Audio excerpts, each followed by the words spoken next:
হাদিকে মারার পিছনে কারা কারা জড়িত, আমাদের আপনাদের পরিচিত আমাদের এই দাদাভাই সুন্দরভাবে ভিডিও উপস্থাপন করে, যুক্তি দিয়ে কথা বলে। আপনারা ইতিমধ্যে দাদাভাইকে চেনেন, তিনি একজন সাংবাদিক ছিল। বর্তমানে তিনি সাংবাদিক কাজ করতে পারতেছে না, কারণ ডক্টর সুধী ইউনূসের নেতৃত্বে তাকে সেই সুযোগ দেওয়া হচ্ছে না। শুনে আসি আমরা বিস্তারিত, হাদিকে মারার পিছনে কারা জড়িত আর হাদি মারা গেলে কারা উপকৃত হবে। শুনতে থাকুন আর দেশবাসীকে সর্বোচ্চ শেয়ার করে দেখার সুযোগ করে দিবেন। দেখতে থাকুন। হাদিকে হত্যার জন্য চাওয়া হয় 1 কোটি টাকা, বরাদ্দ হয় 70 লাখ টাকা, আর কিলার ঠিক করা হয় 20 লাখ টাকা। এখন প্রশ্ন হলো, কাদের কাছে চাওয়া হয়, কারা বরাদ্দ দেয়, আর কিলার কি ব্যাকে টাকা দিয়েছে? হ্যাঁ বন্ধুরা, খুবই গুরুত্বপূর্ণ তথ্য, খুবই বিশ্বস্ত সূত্রের মাধ্যমে পাওয়া তথ্যগুলো আপনাদের মাঝে উপস্থাপন করছি। সম্প্রতি জামাতের অফিসে গোপনীয় ভাবে একটা মিটিং হয়, যে মিটিং এ সামাজিক যোগাযোগ মাধ্যমে বেশ আলোচিত এবং ওদের ভাষায় জুলাই আন্দোলনে প্রথম শ্রেণীতে থাকা নেতৃত্ব দেওয়া একজন ব্যক্তির লাশ ফেলাইতে হবে। সে কি হইতে পারে? এখানে সাদিক কায়েম সুন্দর করে হাদির নামটা ঢুকাই দেন, হাদি হলে ভালো হয়। হ্যাঁ, সর্বসম্মতি হাদির কথা রাজি হয়, তখন সাদিক কায়েমকে দায়িত্ব দেওয়া হয়। সাদিক কায়েম বলে 1 কোটি টাকা লাগবে, কিন্তু জামাত 70 লাখ টাকায় রাজি হয়।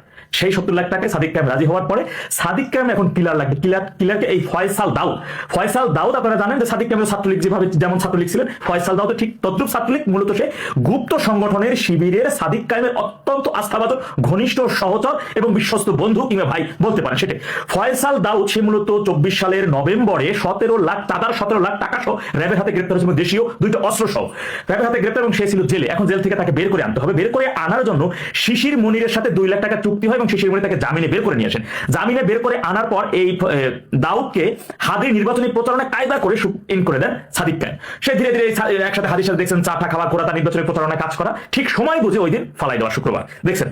এখন ফালাই দেওয়ার পরে ফয়সালের সাথে 20 লাখ টাকা চুক্তি, এবং ফয়সালকে দেশের বাইরে বের করে দিতে হবে। তার জন্য চুক্তি হয় 10 লাখ টাকা, আর চুক্তিটা হয় আপনার এবি পার্টি মঞ্জু এবং ব্যারিস্টার ফুয়াদ, এদের সাথে 10 লাখ টাকায় চুক্তি, তাদের দেশে বের করে দেওয়া।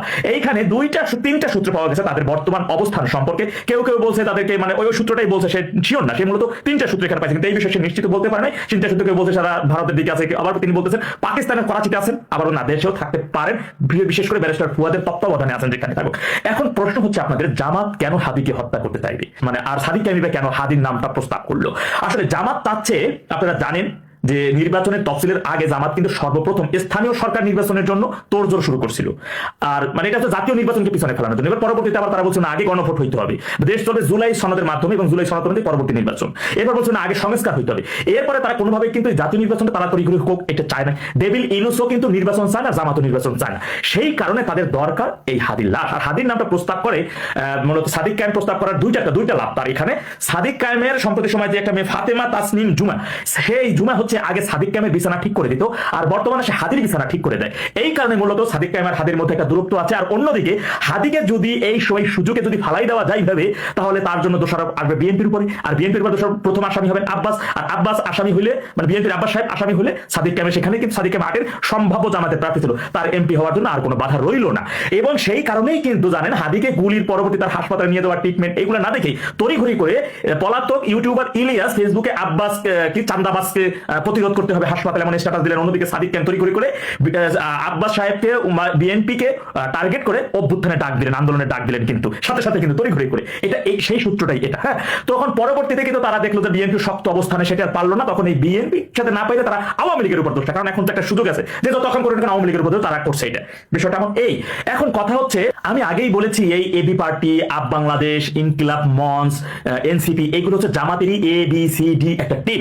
ওরা মূলত এদেরকে উঠাইতেছে, এখন আলোচনায় আনতেছে, এবং এদের স্বার্থের জন্য, ক্ষমতার জন্য এই সমস্ত সংগঠনের একটা যখন তখন ফালাই দেবে, ফালাই দিয়ে দেশে যে একটা যখন বড়সড় জ্ঞান হবে, সেই ওকে হত্যার বিচারের জন্য, কে কেন হত্যা হলো এই দাবির জন্য তারা রাস্তায় দখলে নেবে, রাস্তায় জ্ঞানজাম হট্টগোল করবে। পরবর্তীতে নির্বাচনী পরিবেশ নাই বলে তারা নির্বাচনী তফসিল আরো পিছিয়ে দেবেন, নির্বাচন হবে না, নির্বাচন বাধাগ্রস্ত করাটাই মূলত জামাতের আগে থেকে চেষ্টা করতেছে, এবং আগামীতে সেই চেষ্টা অব্যাহত থাকবে।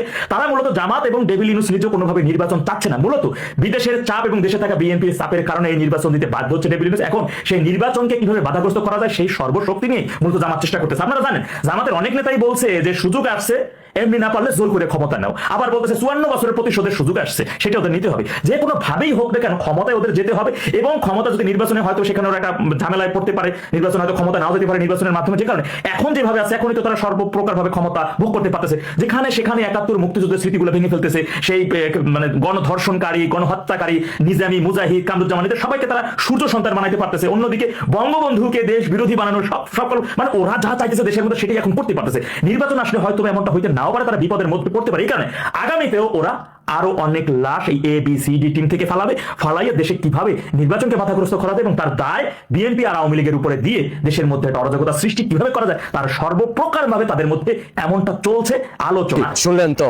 জয় বাংলা সৈনিক ভাই বোনরা, দেশে প্রবাসে যেখানে থাকেন সর্বোচ্চ শেয়ার করবেন। বাংলার মানুষ জানতে হবে, বুঝতে হবে, কারণ মিডিয়াতে আমরা যাদেরকে দেখি তাদের আসল রূপগুলো বাংলার মানুষদের কাছে তুলে ধরার জন্য সর্বোচ্চ চেষ্টা করবেন। কারণ বাংলাদেশের মিডিয়াগুলো এখন আর বাংলাদেশ নিয়ে কথা বলে না, তারা চিন্তা করে না, তারা ডক্টর সুধী ইউনূসের কাছে বন্দী হয়ে গেছেন। ধন্যবাদ সবাইকে, আল্লাহ হাফেজ।